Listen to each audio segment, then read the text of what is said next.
ರಾಜ್ಯ ಸರ್ಕಾರದ ಬರೋಬ್ಬರಿ 1,494 ಕೋಟಿ ರೂಪಾಯಿ ನಾಪತ್ತೆಯಾಗಿದೆ. ಹೌದು ವೀಕ್ಷಕರೇ, ನೀವು ಕೇಳ್ತಾ ಇರೋದು ಸತ್ಯ. 1,494 ಕೋಟಿ ರೂಪಾಯಿಗೆ ಏನು ಎಲ್ಲೋಯ್ತು ಅನ್ನೋದೇ ಗೊತ್ತಾಗ್ತಿಲ್ಲ. ಈಗ ಸರ್ಕಾರದ ಖಜಾನೆಯಲ್ಲೂ ಇಲ್ಲ, ಅಭಿವೃದ್ಧಿಗೆ ಹೋಗಿಲ್ಲ, ಎಲ್ಲೋಯ್ತಾಗಿದ್ರೆ ಹಣ, ಇಂಥ ಒಂದು ಪ್ರಶ್ನೆ ಈಗ ಉದ್ಭವ ಆಗಿರುವಂಥದ್ದು.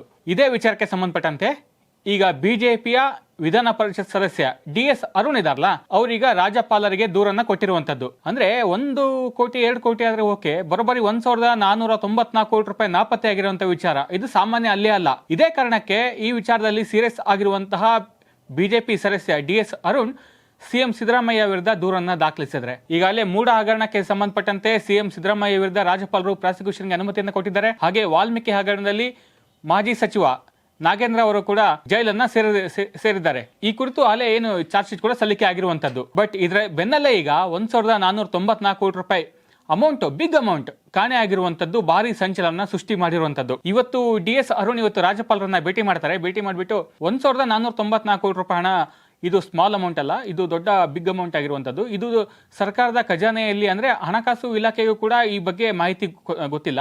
ಬಟ್ ಹಾಗಾದ್ರೆ ಹಣ ಎಲ್ಲೋಯ್ತು ಅನ್ನೋದು ಈಗ ಯಕ್ಷ ಪ್ರಶ್ನೆ ಆಗಿರುವಂಥದ್ದು. ಇದೇ ಕಾರಣಕ್ಕೆ ಇವತ್ತು ಏನು DS ಅರುಣ್ ಇವತ್ತು ರಾಜ್ಯಪಾಲರನ್ನ ಭೇಟಿ ಮಾಡ್ತಾರೆ. ಭೇಟಿ ಮಾಡಿಬಿಟ್ಟು ಸಿಎಂ ಸಿದ್ದರಾಮಯ್ಯ ವಿರುದ್ಧ ದೂರನ್ನ ಕೊಟ್ಟಿರುವಂಥದ್ದು. ಇನ್ನೊಂದು ಇಂಪಾರ್ಟೆಂಟ್ ವಿಚಾರ ಅಂತಂದ್ರೆ, ಇದು 2022-23ನೇ ಸಾಲಿನ ಇದು ಹಣ ಆಗಿರುತ್ತೆ. ಅಂದ್ರೆ ತಾಲೂಕ್ ಪಂಚಾಯತ್ ಹಾಗೂ ಜಿಲ್ಲಾ ಪಂಚಾಯತ್ಗೆ ಮೀಸಲಿಟ್ಟ ಹಣ ಆಗಿರುತ್ತೆ. ಅಂದ್ರೆ ಒಂದು ವೇಳೆ ಆ ಹಣ ಬಳಕೆ ಆಗದೇ ಇದ್ದಲ್ಲಿ ಈ ಹಣವನ್ನ ಮತ್ತೆ ಸರ್ಕಾರಕ್ಕೆ ಒಪ್ಪಿಸಬೇಕಾಗುತ್ತೆ. ಅಂದ್ರೆ ಎಷ್ಟು ಬಾಕಿ, ಎಷ್ಟು ಖರ್ಚಾಗುತ್ತೆ, ಎಷ್ಟಿಲ್ಲ, ಎಷ್ಟು ಉಳಿಯುತ್ತೆ, ಇನ್ನು ಉಳಿಕಿದಂತಹ ಅಮೌಂಟ್ ಅನ್ನು ಸರ್ಕಾರದ ಖಜಾನೆಗೆ ಸೇರಿಸಬೇಕಾಗುತ್ತೆ. ಈ ಎಲ್ಲ ಮಾಹಿತಿ ಕೂಡ ಸರ್ಕಾರ ಅಲ್ಲಿನ ಎಲ್ಲ ಶಾಸಕರಿಗೆ ತಿಳಿಸಬೇಕಾಗುತ್ತೆ. ವಿಧಾನ ಪರಿಷತ್ ಸದಸ್ಯರು ಕೂಡ ಮಾಹಿತಿ ಕೊಡಬೇಕಾಗುತ್ತೆ. ಇದೇ ಒಂದು ಕಾರಣಕ್ಕೆ ಏನು 2023 ಬೆಳಗಾವಿ ಅಧಿವೇಶನ ನಡೆಯುತ್ತೆ. ಈ ಒಂದು ಸಂದರ್ಭದಲ್ಲಿ DS ಅರುಣ್ ಅವರು ಕೂಡ ಸಿಎಂ ಸಿದ್ದರಾಮಯ್ಯ ಅವರಿಗೆ ಪ್ರಶ್ನೆಯನ್ನ ಎತ್ತಿದ್ರು. ಆಗ ಸಿಎಂ ಸಿದ್ದರಾಮಯ್ಯ ಅವರು ಹೇಳ್ತಾರೆ, ಇನ್ನು 1,494 ಕೋಟಿ ರೂಪಾಯಿ ಇದೆ ಅನ್ನುವಂಥ ಮಾಹಿತಿಯನ್ನು ಕೊಡ್ತಾರೆ. ಬಟ್ ಈ ವಿಚಾರವನ್ನು ಸರ್ಕಾರಕ್ಕೆ ಮತ್ತೆ ಪ್ರಶ್ನೆ ಮಾಡಿದಾಗೆ ಆ ಕುರಿತು ಏನು ಸರ್ಕಾರ ಮಾಹಿತಿಯನ್ನು ಕೊಟ್ಟಿಲ್ಲ. ಇದೇ ಕಾರಣಕ್ಕಾಗಿ ಅಂದರೆ ಹಣ ಎಲ್ಲೋಯ್ತು ಅನ್ನುವಂಥದ್ದು ಈಗ ಪ್ರಶ್ನೆ ಆಗಿರುವಂಥದ್ದು. ಅಂದರೆ ಸಿಎಂ ಸಿದ್ದರಾಮಯ್ಯ ಅವರು ಸುಳ್ಳು ಹೇಳಿದ್ರಾ ಅಥವಾ ಹಣಕಾಸು ಇಲಾಖೆ ತಪ್ಪು ಮಾಹಿತಿ ಕೊಡ್ತಾ ಇದೆಯಾ? ಅಂದರೆ ಇಲ್ಲಿ ಸರ್ಕಾರದ ಹಣಕಾಸು ಸಚಿವ ಸಿಎಂ ಸಿದ್ದರಾಮಯ್ಯ ಆಗಿದ್ದಾರೆ ಈಗ. ಹಾಗಾಗಿ ಅವರೇ ಈಗ ನೇರ ಹೊಣೆ ಆಗ್ತಾರೆ. ಒಂದು ವೇಳೆ ಅಂದರೆ ಈ ಅಮೌಂಟ್ ದಾಖಲೆ ಕೊಡಬೇಕಲ್ಲ ಅಟ್ಲೀಸ್ಟ್, ಯಾಕಂದರೆ ಸ್ಮಾಲ್ ಅಮೌಂಟ್ ಅಲ್ಲ, ದೊಡ್ಡ ಬಿಗ್ ಅಮೌಂಟ್ ಆಗಿರುವಂಥದ್ದು 1,494 ಕೋಟಿ. ಅದಕ್ಕೆ ಇದೇ ಕಾರಣಕ್ಕೆ ಅವ್ರು ಆಗ್ರಹ ಮಾಡಿರೋದು ಈಗ. ಅಂದರೆ ಸಿದ್ದರಾಮಯ್ಯ ಸುಳ್ಳು ಹೇಳ್ತಾಯಿದ್ರ ಅಥವಾ ಮಾಹಿತಿ ಇಲ್ವೋ, ಈ ಕುರಿತು ತನಿಖೆ ಆಗಬೇಕು ಅನ್ನುವಂಥದ್ದು DS ಅರುಣ್ ಅವರ ಆಗ್ರಹ ಆಗಿದೆ. ಇದೇ ಕಾರಣಕ್ಕೆ ಅವರು ಸಿಎಂ ಸಿದ್ದರಾಮಯ್ಯ ಅವರ ವಿರುದ್ಧ ದೂರನ್ನ ಕೊಟ್ಟಿರುವಂಥದ್ದು. ಅದು ಅಲ್ಲದೆ ಸಿಎಂ ಸಿದ್ದರಾಮಯ್ಯ ವಿರುದ್ಧ DS ಅರುಣ್ ಅವರು ಕೂಡ ಒಂದಿಷ್ಟು ಆರೋಪಗಳನ್ನು ಮಾಡಿರುವಂಥದ್ದು. ಏನು ಅಂತಂದರೆ, ಕರ್ನಾಟಕ ಸರ್ಕಾರವು ಸಂವಿಧಾನದ 202, 205, 206ನೇ ವಿಧಿಯಡಿಯ ನಿರ್ಬಂಧಗಳನ್ನು ಉಲ್ಲಂಘನೆ ಮಾಡಿದೆ. ಸಾವಿರಾರು ಕೋಟಿ ರೂಪಾಯಿ ಭ್ರಷ್ಟಾಚಾರ ಅವ್ಯವಹಾರ ನಡೆದಿರುವುದು ಪ್ರಕರಣ ಬೆಳಕಿಗೆ ಬಂದಿದೆ. ಹೀಗಾಗಿ ಈ ಕುರಿತು ಸಂಪೂರ್ಣ ತನಿಖೆ ಆಗಬೇಕು.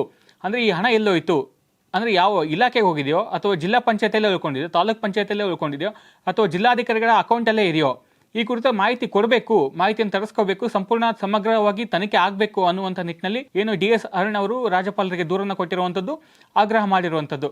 ಒಟ್ಟಿನಲ್ಲಿ ಈಗಾಗಲೇ ಮೂಡ ಹಗರಣದಲ್ಲಿ ಸಿಎಂ ಸಿದ್ದರಾಮಯ್ಯ ಅವರು ಲಾಕ್ ಆಗಿರುವಂಥದ್ದು. ನಾನು ತಪ್ಪೇ ಮಾಡಿಲ್ಲ, ನನ್ನ ಜೀವನದಲ್ಲಿ ಯಾವುದು ಕಪ್ಪು ಚುಕ್ಕೆ ಇಲ್ಲ, ನನ್ನ ಪುಸ್ತಕ ತೆರೆದ ಪುಸ್ತಕ ಆಗಿದೆ ನನ್ನ ಜೀವನ ಅಂತ ಎಲ್ಲ ಹೇಳ್ತಾ ಇದ್ದಾರೆ. ರಾಜ್ಯಪಾಲರು ಪ್ರಾಸಿಕ್ಯೂಷನ್ಗೆ ಅನುಮತಿಯನ್ನು ಕೊಟ್ಟಿದ್ದಾರೆ. ಬಟ್ ಮುಂದೇನಾಗುತ್ತೆ ಅನ್ನುವಂಥದ್ದು ಕೂಡ ಕುತೂಹಲ ಮೂಡಿಸಿರುವಂಥದ್ದು. ಬಟ್ ಇದರ ಬೆನ್ನಲ್ಲೇ ಈಗ 3ನೇ ಕೇಸ್, 3ನೇ ಹಗರಣ ಅನ್ನುವಂಥ ಆರೋಪ ಈಗ ಸರ್ಕಾರದ ಮೇಲೆ ಬಂದಿರುವಂಥದ್ದು. ಸಿಎಂ ಸಿದ್ದರಾಮಯ್ಯ ಅವರ ಸರ್ಕಾರ ಈ ಕುರಿತು ಏನು ತನಿಖೆ ನಡೆಸುತ್ತೋ ಅಥವಾ ಸಂಪೂರ್ಣ ಮಾಹಿತಿಯನ್ನು ಕೊಡುತ್ತೋ ಏನಂತ ಗೊತ್ತಿಲ್ಲ. ಬಟ್ ಈಗ ರಾಜ್ಯಪಾಲರು ನಿರ್ಧಾರ ಏನು ತೆಗೆದುಕೊಳ್ತಾರೆ ಅನ್ನುವಂಥದ್ದು ಈಗ ಕುತೂಹಲ ಮೂಡಿಸಿರುವಂಥದ್ದು. ಕಾದು ನೋಡಬೇಕಾಗಿದೆ ಏನಂತ.